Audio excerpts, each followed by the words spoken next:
রাজশাহীর আম খাইলাম আর যে মজা পাইলাম। Shooting pack up. শাহানাজ কন্যার থেকে রাজশাহীর কিছু আম পাঠানো হয়েছে আমরা কাছে। এখন আইলাম আমি আর ভাই বাজার ইয়া আমগুন দিছি বড়ি আমরা বইয়া দই খাইলাম।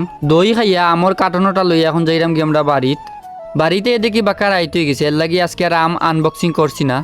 The next day. পরের দিন আমরা সব গেলাম গিয়ে আউটডোর শুটিংও। বৃষ্টির মধ্যে প্রায় 2 ঘন্টায় আউটডোর শুটিং শেষ করলাম। বাইরের শুটিং শেষ করিয়া গড় আইয়া এখন আমরা আমগুন আনবক্সিং করছি। এখন আরও কিছু শ্যুট আছে, গড়ও কিছু সময় শ্যুট করিয়া আমি আর রুদ্র আইছি বাইরে, কারণ আমার আর রুদ্রর বাইরে একটা সিন আছিল। বাইরের সিন কমপ্লিট করিয়া আমরা এলাম এখন গড় আইয়া গড়র সব সিন কমপ্লিট করিয়া আমরা এখন আমখানি শুরু করে দিলাম। রাজশাহীর আম খাইলাম আর যে মজা পাইলাম। তারপরে আমরা সবাই মিলিয়ে মজা করি আম খাইলাম। আর তারার আম আমার কাছে খুব বেশি ভালো লাগছে। আর আজকের ভিডিও এখন পর্যন্ত, সবাই ভালো থাকবা, সুস্থ থাকবা, দেখা হবো পরবর্তী কোনো ভিডিওত। Tata everyone.